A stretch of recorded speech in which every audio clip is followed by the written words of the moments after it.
देशवासियों, सादर वंदे। Corona corona corona कितना भयंकर नाम है और इस नाम से हर किसी को डर लगता है। लेकिन एक नाम साथ में और भी है। मैं आज खुले शब्दों में बोलूँगा, एक नाम साथ में और भी है जिससे हमें भयंकर डर लगता है। जमातिए जमातिए जमातिए। अरे मूर्खों, समझो, ये देश को आप किस ओर ले जा रहे हो।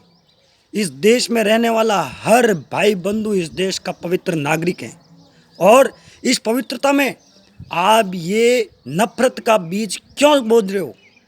जैसा आप अभी वर्तमान समय में कर रहे हो, इसका परिणाम भविष्य में बहुत खतरनाक मिलने वाला है। और इस परिणाम को मद्देनजर रखते हुए मैं आपको आज खुले शब्दों में कह रहा हूं कि इस प्रधान सेवक की बात को मान लीजिए। ये प्रधान सेवक बार बार आपके सामने आकर के आपको हाथ जोड़ करके निवेदन कर रहा है कि आप इस महामारी के दौरान घोषित लॉकडाउन, जो अब 3 मई 2020 तक हो चुका है, इसके दौरान आप अपने घरों में रहें। इसके दौरान आप न तो इधर जाएं न उधर जाएं, जहां हैं वहीं रहें।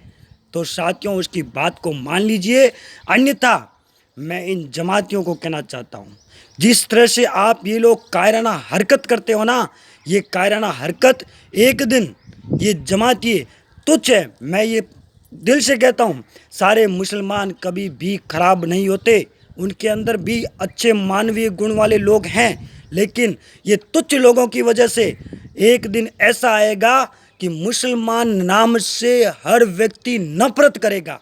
आज हमारे मन के अंदर संशय है कि कोई भी मुसलमान भाई बंधु हमसे मिले तो उससे मिले या नहीं मिले, उसको हम देखते ही नफरत सी होने लग जाती है।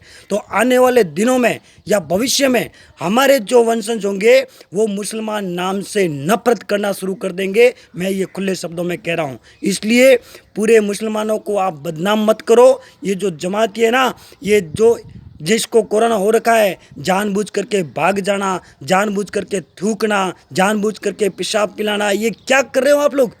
ये छेड़छाड़ी करना बालक बालिकाओं के साथ में, ये आप लोग ने क्या क्या ठान रखा है। देश को किस ओर ले जा रहे हो आप। आपकी वजह से इस देश में कोरोना महामारी को तुल मिला है। बाकी 14 अप्रैल तक आज लॉकडाउन खुल जाता, लेकिन इसकी वजह केवल और केवल जमाती है। मैं खुले शब्दों में कह रहा हूँ, अब भी वक्त है, सुधर जाओ।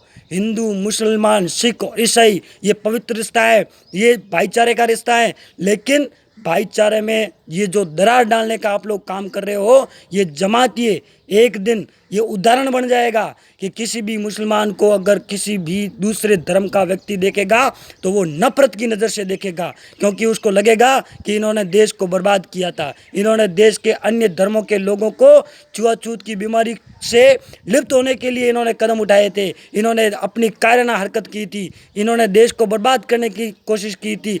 ऐसा उदाहरण बन जाएगा। अभी भी वक्त है, आप समझ जाओ। और मैं प्रधान सेवक हमारे प्रधानमंत्री जी माननीय मोदी जी के साथ खड़ा हूँ। मैं 3 मई तक जो मोदी जी ने दिशा निर्देश दिए उसकी पालना करने का संकल्प लेता हूं और तमाम देशवासियों से आग्रह करूंगा कि आप इस कोरोना महामारी को कम नहीं समझें।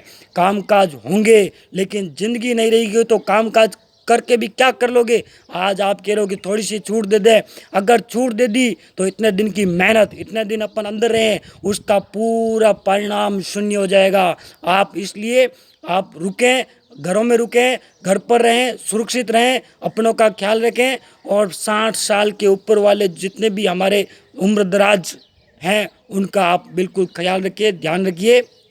और देश के तमाम नागरिकों का एक बार पुनः, जो अभी मोदी जी आपको बार बार हाथ जोड़ के अपील कर रहे हैं, अगर ये स्थिति कंट्रोल नहीं हुई तो आप लोग पछताओगे कि मोदी सही कह रहा था और हमने गलतियां की थी। आज जिस तरह से कोई लोग अपनी राजनीति करने के लिए हजारों की तादाद में लोग सड़कों पर बाहर निकाल देते हैं, तो आपसे मैं उम्मीद करूंगा कि किसी के बहकावे में मत आना। कैसी भी परिस्थिति आएगी, आपको घर से बाहर निकलने के लिए गुमराह किया जाएगा, लेकिन आप घर से बाहर नहीं निकले। जरूरत पड़ेगी घर से बाहर निकालने की तो देश का प्रधान सेवक आपके सामने टीवी के अंदर आपको बोल के कह देगा कि आज आप घर से बाहर निकल सकते हैं। जब तक वो नहीं कहें तब तक आप घर में रहें, आप अपना और अपने परिवार का ध्यान रखें। और एक बार पुनः मैं हमारे सृष्टि के जो निर्माता हैं ब्रह्मा जी से मैं प्रार्थना करता हूं कि इस कोरोना नाम की बीमारी को तुरंत भारत से खत्म करें, जड़ से खत्म करें।